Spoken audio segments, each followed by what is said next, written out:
Techniques में Taylor की सबसे पहली टेक्निक का तुषार क्या नाम है? Functional foremanship. अब इसको जरा ध्यान से सुनना, हर तरह जितना समझ आया उतना बता दो। कुछ तो आया होगा, इन्हें तो कुछ नहीं पता, कुछ तो पता होगा, एक आधा कुछ तो बताओ। कैसे याद है फिर? थोड़ा थोड़ा बता दो। चलो व्हाट इज फंक्शनल फॉर्मेनशिप? सुनिए, जैसे फ्यूल था, फ्यूल ने एक प्रिंसिपल दिया था प्रणव, यूनिटी ऑफ कमांड। क्या था Aryan unity of command? One subordinate one superior for one subordinate. ऐसा क्यों बोला था उसने? जिससे कि सबऑर्डिनेट क्या ना होते, जस्ट कंफ्यूज हो। कैसा कंफ्यूज? कोई कुछ और कह रहे हैं, कोई कुछ और कह रहा है ना, किसकी सुने। लेकिन फंक्शनल फॉर्मेनशिप वाली टेक्निक में टेलर ने बिल्कुल इसका उल्टा कहा है। उल्टा ये कहा है आर्यन कि टेलर का ये मानना है, अब वो फ्यूल है, फ्यूल का ये मानना है कि अगर एक से ज्यादा सुपीरियर होंगे तो सबऑर्डिनेट हरमिंदर क्या हो जाएगा? कंफ्यूज। टेलर का ये मानना है कि एक ही सुपीरियर इतना परफेक्ट नहीं हो सकता है कि वो अमन आपको हर प्रकार के इंस्ट्रक्शंस दे सके। ये किसका मानना है? टेलर। हर एक की अपनी सोच है भाई। ये सोचता है कि यार ऐसा थोड़ी हो सकता है कि एक ही टीचर है, वही मैथ्स पढ़ाएगा, वही साइंस पढ़ाएगा, वही एसएसटी पढ़ाएगा, वही ज्योग्राफी पढ़ाएगा। तो इसका ये मानना है कि ऐसा नहीं हो सकता है। तो इसने अपनी टेक्निक में क्या कहा है दिशा, कि ऑर्गेनाइजेशन को, खुद को कितने पार्ट्स में बांट देना चाहिए? दो। एक हिस्सा उसका प्लानिंग वाला हिस्सा हो गया, और दूसरा हिस्सा हो गया जो लोग किस पर ध्यान देंगे? प्रोडक्शन। जो लोग प्लानिंग पे ध्यान देंगे, बहुत ध्यान से सुनना, पहले मैं आपको सारी बातें बता देती हूँ। प्लानिंग में कितने लोग अपॉइंट किए जाएंगे? 4। ऐसा किसका मानना है? हमारा टेलर का, कि एक इंसान होगा जिसका नाम होगा रूट क्लर्क। ये उसने अपनी पोस्ट बनाई है। तो पहली पोस्ट का नाम क्या है तुषार? Route clerk. जो रूट क्लर्क होगा प्रणव, वो क्या डिसाइड करेगा? रूट आपको पता ही होगा, रूट का मतलब बन जाएगा रास्ता। तो व्हाट इज रूट? रूट का मतलब है what will be the sequence of doing work. तो Tushar sequence of doing work कौन डिसाइड करेगा? Route clerk. कौन डिसाइड करेगा? Route clerk.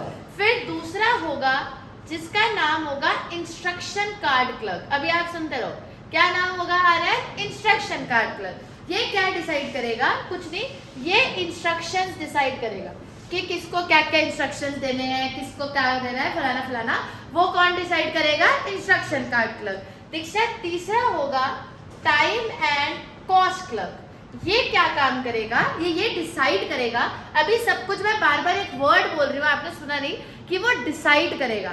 मैं डिसाइड क्यों बोल रही हूँ? क्योंकि मैं किसकी बात कर रही हूँ? प्लानिंग।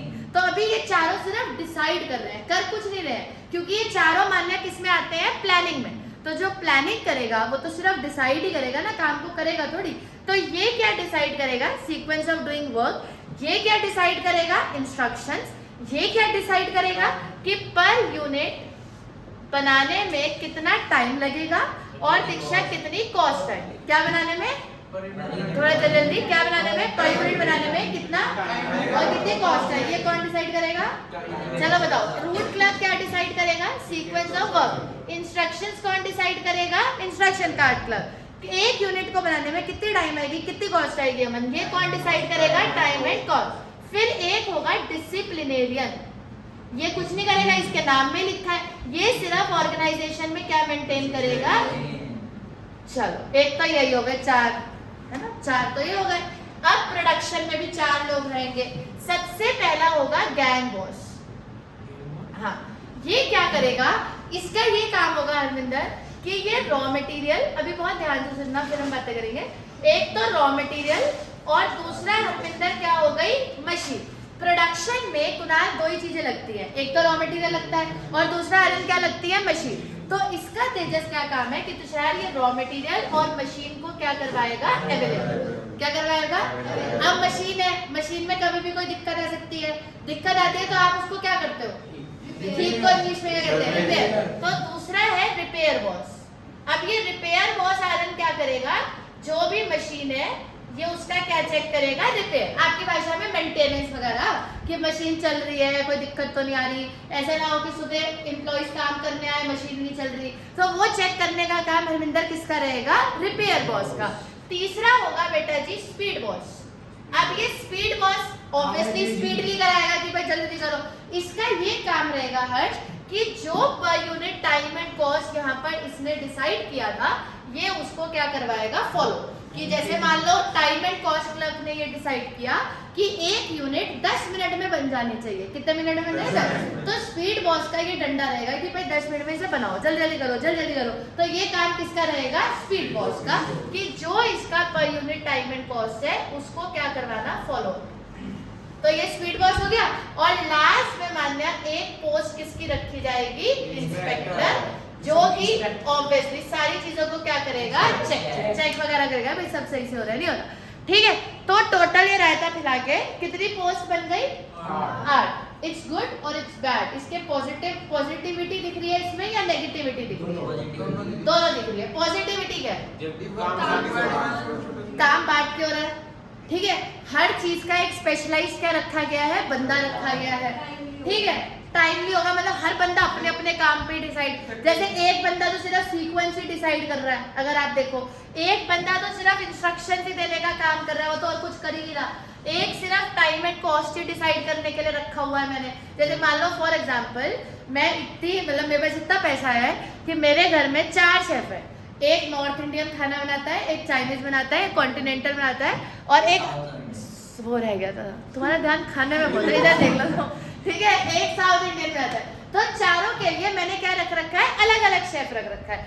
इसके फायदे तो हैं, ठीक है, सब स्पेशलाइज्ड है, बट इसके नुकसान ज्यादा है, क्योंकि ऑर्गेनाइजेशन कैन नॉट अफोर्ड। हर ऑर्गेनाइजेशन इसे अफोर्ड नहीं कर सकती। आप सोचो कितने लोगों के घर में ऐसा होता होगा, आप बताओ। चलो बहुत रेयर ही होता होगा, कोई एक आधा रही ज्यादा कोई, अदरवाइज ऐसा यूजुअली नहीं होता है, क्योंकि जितने रखूंगी उतनी कॉस्ट क्या आ जाएगी, ज्यादा है, ऑब्वियस सी बात है। अब यहाँ पर आ रहे हैं, हमने कितने लोग रखे हुए हैं, 8। ठीक है, अब एक बात बताओ दीक्षा, ये गैंग बॉस है, अरे क्या काम है इसका?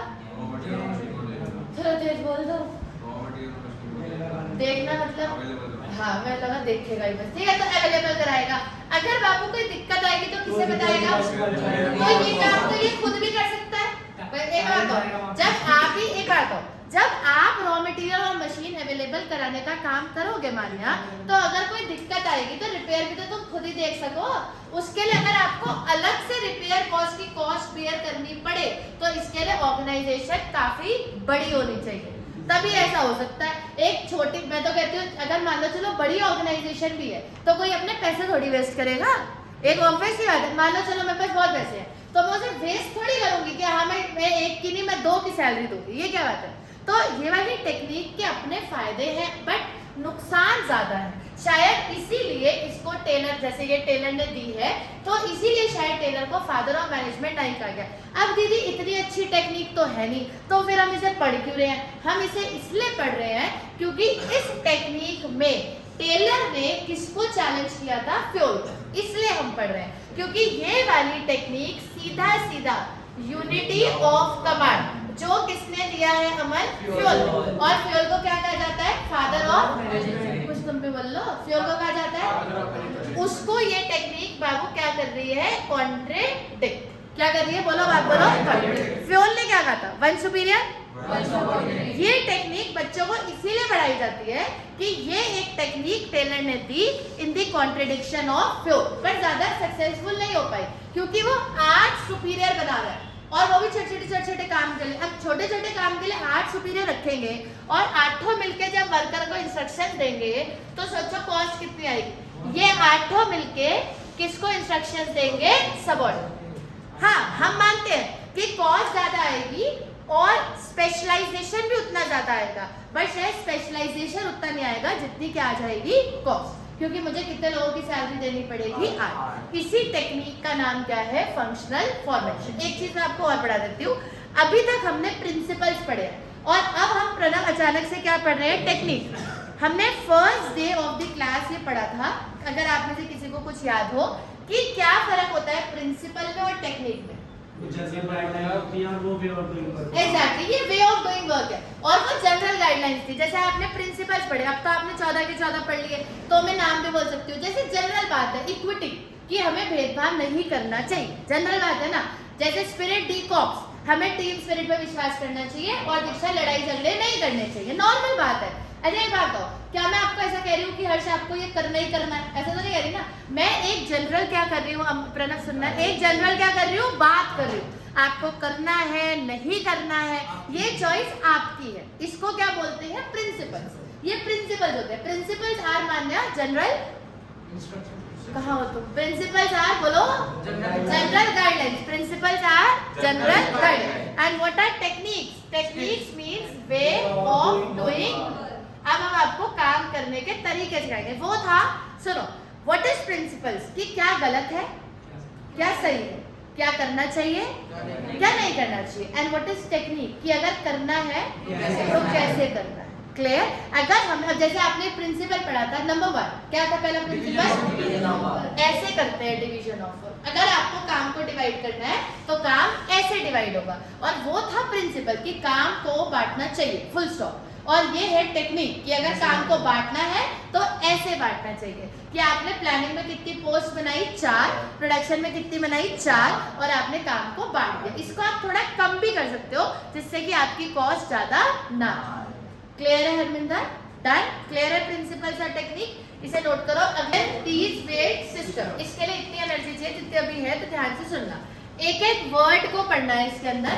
व्हाट इज डिफरेंशियल, साथ साथ मत लिखिएगा, तो शायद सुनना है। डिफरेंशियल का मतलब तनिषा क्या होता है, डिफरेंट। चलो जो रह गया अभी इसके बात करना तनिषा, ये इंपॉर्टेंट है काफी, ध्यान से सुनो। व्हाट इज डिफरेंस, वैसे टेक्निक्स है इंपॉर्टेंट। डिफरेंशियल का मतलब क्या है, डिफरेंट, ठीक है भाई यार। डिफरेंशियल मतलब डिफरेंट। पीस का मतलब होता है यूनिट, क्योंकि हम बात कर रहे हैं कि किस चीज को कैसे करना चाहिए। तो ये वाली टेक्निक किससे रिलेटेड है मैं आपको समझाती हूँ। वेज आप सब जानते हो जो पर डे मिलती है, और सिस्टम मतलब वेज को देने का तरीका। तो ये टेक्निक आपको ये सिखाने वाली है कि वेज देने का क्या तरीका होता है। अब सबसे बड़ा सवाल कि दीदी वेज देने का भी तरीका होता है, वेज तो दे दी, पर तरीका क्या है इसमें, तो क्या तरीका होता है?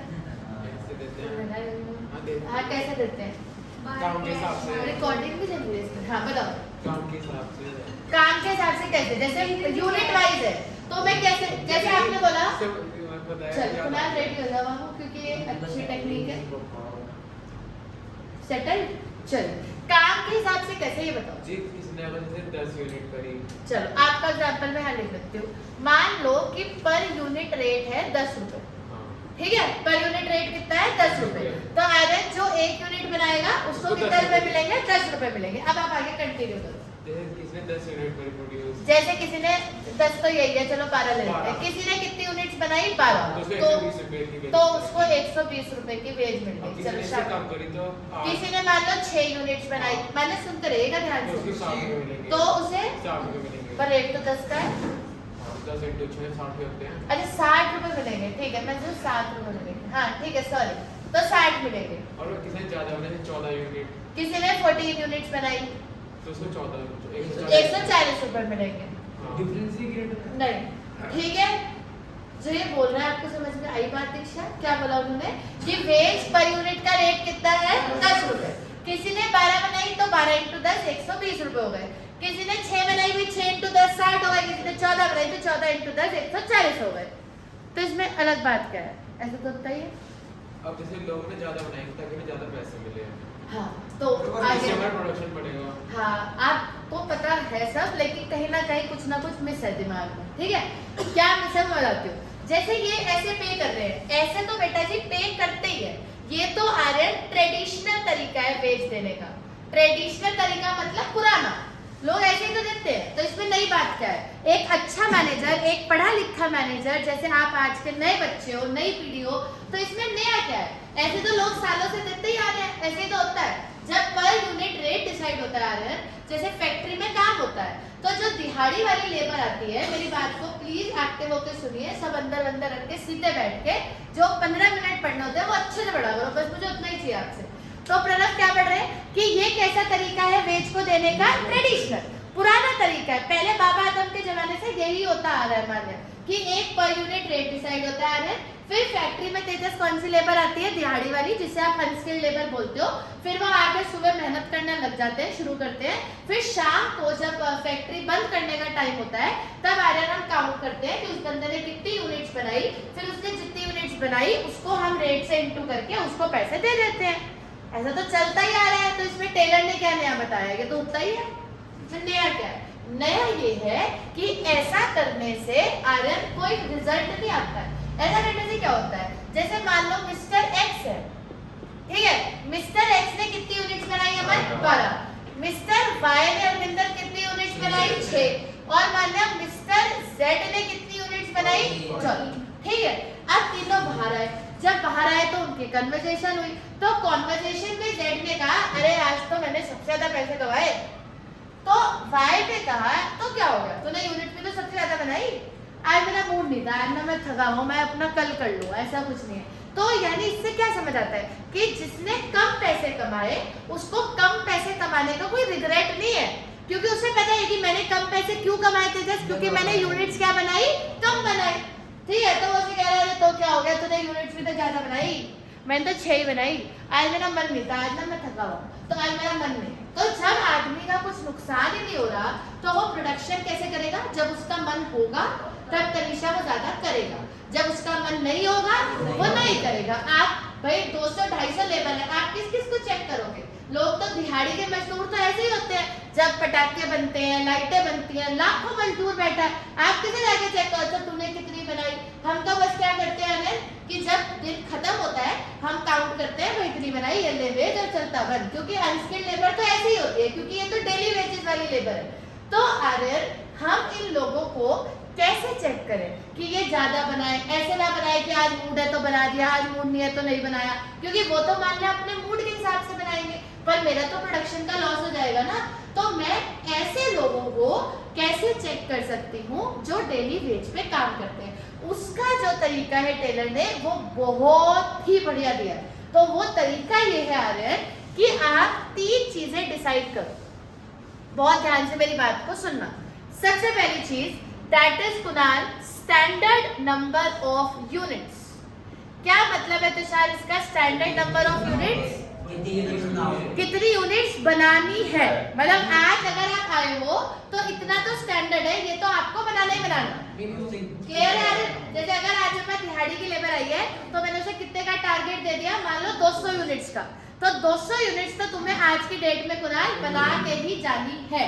अब मान लो किसी ने नहीं बनाई तो मुझे मार थोड़ी दूंगी, तो उस हिसाब से मैंने क्या कर रखा है, मैंने 2 रेट डिसाइड कर रहे। एक रेट है, हर समझ आया, एक रेट है कौन सा वाला, बोलो तुम भी बोल दो, लो वेज रेट, और दूसरा वंशिका कौन सा है, हाई वेज। एक लो वेज रेट है अमन और दूसरा अरविंदर कौन सा है, हाई वेज। इससे क्या होगा वंशिका, जो वर्कर, अब बहुत ध्यान से सुनना, दीदी जो 200 बनाया उसको लो रेट में देगा और जो उससे एग्जैक्टली 2 कंडीशन है। अगर जो एक्चुअल प्रोडक्शन है, इधर ध्यान से सुनना, क्या है आर्यन, थोड़ा जल्दी बोलो बाबू, क्या है एक्चुअल प्रोडक्शन, अगर वो स्टैंडर्ड से ज्यादा है या बराबर है, क्या है प्रणव, स्टैंडर्ड से ज्यादा या बराबर है, तो मैं आपको पेमेंट कौन से रेट से दूंगी, हाई रेट। अभी मैं आपको इसका एग्जांपल भी दिखाती हूँ। और अगर आपने मेरी बात नहीं मानी और आपकी जो एक्चुअल प्रोडक्शन है तेजस, वो स्टैंडर्ड से क्या है, करो कंप्लीट करो तनिषा, वो स्टैंडर्ड प्रोडक्शन से तुषार क्या है, कम है, तो मैं आपको पेमेंट तुषार कौन से रेट से करूंगी, लो। अब मैं आपको इसका एक बहुत ही बढ़िया एग्जांपल दिखाती हूँ, ध्यान से देखना। मान लो ये सेम क्वेश्चन है, ठीक है, इसी का एग्जांपल आगे कंटिन्यू करते हैं। एग्जांपल ध्यान से सुनो, मान लो स्टैंडर्ड नंबर ऑफ यूनिट्स है 12, ये एग्जांपल हमने उसी हिसाब से लिया था ना, स्टैंडर्ड नंबर ऑफ यूनिट्स कितनी है, 12 स्टैंडर्ड नंबर ऑफ यूनिट्स है। लो वेज रेट है 8 रुपए और हाई वेज रेट है 10 रुपए। चलो बताओ स्टैंडर्ड नंबर ऑफ यूनिट्स कितनी है हरविंदर, 12, तो हर वर्कर को कितनी यूनिट्स बना के जानी है, 12, जो तो उसने 12 बना दी तो रेट मिलेगा 10 रुपए, कितना मिलेगा, 10 रुपए। और अगर मान लिया उसने 12 यूनिट से कम बनाई तो रेट कितना मिलेगा, 8 रुपए पर यूनिट, अदरवाइज मिलेगा 8 रुपए पर यूनिट, नहीं तो मिलेगा 10 रुपए पर यूनिट। अब तीनों को दोबारा ले लो, सबसे पहले कौन था हरविंदर, मिस्टर एक्स, एक्टिव रहा होगा। तीसरा बोलो जेड। चलो बताओ एक्स ने कितनी बनाई थी 12 यूनिट्स, वाई ने कितनी बनाई थी 6 यूनिट्स, जेड ने कितनी बनाई थी 14 यूनिट्स। ये एग्जांपल दिया था ना वर्ष ने। प्रणव 12 यूनिट्स टारगेट पूरा करा। हाँ भैया रेट कौन सा रेट? 10 रेट बोलो 10 रुपए। क्या है रेट? 10 रुपए। और लो क्या है 8। तो इसे पेमेंट 10 से होगी या 8 से? हेड्स कितने हो गए 120 रुपए। और 6 वाले को पेमेंट मिलेगी 8 रुपए से, तो कितने मिलेंगे 48 रुपए। और 14 यूनिट वाले को भी 10 से मिलेगी, तो कितनी मिलेगी 140। अब इससे क्या समझ में आया कि अब जिसने कम बनाई, अभी मिस्टर वाले क्या बोला था कि मुझे तो कोई फर्क नहीं पड़ता, कम बनाई, फलाना है, ढिमकाना है, आज तो मेरा मूड ही नहीं था। अगर अब आपका मूड नहीं था तो आपको उन यूनिट्स में भी लॉस फेस करना पड़ेगा जो आपने बनाई है। तो आप या तो पूरी बनाओ या फिर अगर कम बनाओगे तो उनमें भी आपको नुकसान होगा, क्योंकि आपको 8 रुपए का रेट मिलेगा। मतलब अगर आपने टारगेट को मान्य पूरा नहीं करा तो जो आपने बनाया उस पे भी मैं आपको 2 रुपए कम दूंगा। तो ये नहीं है कि अच्छा जितनी बनाई उस पे वही रेट ले लो, ऐसा आपके मजे आ गए। फिर तो आपको जितना मन करेगा दीक्षा आप उतनी बनाओगे, मन करेगा तो बनाओगे, नहीं करेगा तो नहीं बनाओगे। अगर कम भी रह गई तो आप जैसे करते हो ना, अरे भाई साहब ने किया था अकाउंट पेपर, मूड नहीं था, छोड़ा है क्वेश्चन, तो ऐसे ही वर्कर भी कर सोचेगा कि यार अब मैं थक गया, मैं नहीं बना रहा, हो गया बस। तो अगर आपको पता होगा कि प्रणव टारगेट को क्या करना है पूरा, तो जब 2 यूनिट्स भी रह जाएगी तो आप अपनी जी जान से वो 2 यूनिट्स बनाओगे, क्योंकि आपको ये पता है कि अगर मेरा टारगेट पूरा नहीं हुआ तो जो मैंने पूरा करा है मान्य उस पे भी मुझे लो वेज रेट मिलेगा। समझ आया कुछ दिमाग में घुसा? तो उसमें भी आपको लो वेज रेट मिलेगा जितनी प्रोडक्शन आपने तुषार क्या करी है रेडी। तो या तो टारगेट को पूरा करने के लिए मेहनत करो, और अगर स्टैंडर्ड टारगेट पूरा नहीं हुआ तो जो मेहनत करी है उसमें भी लॉस उठाने के लिए तैयार रहो। तो इसलिए वर्कर्स ऑटोमेटिकली मेहनत करेंगे। अब जैसे ये टेक्निक है, ये भी काम करने का एक तरीका है। तो आर्यन हम आपसे एक आंसर पूछना चाहते हैं कि आपको क्या लगता है कि इस टेक्निक के क्या फायदे हैं और क्या नुकसान है? जैसे आपने फंक्शनल फॉर्मेटशिप का बताया था कि फायदा है कि दीदी काम स्पेशलाइज्ड होगा, बटा हुआ है, अच्छे से होगा। नुकसान है कि कॉस्ट काफी ज्यादा आएगी। वैसे ही इसका फायदा और इसका नुकसान ऑर्गेनाइजेशन के अकॉर्डिंग।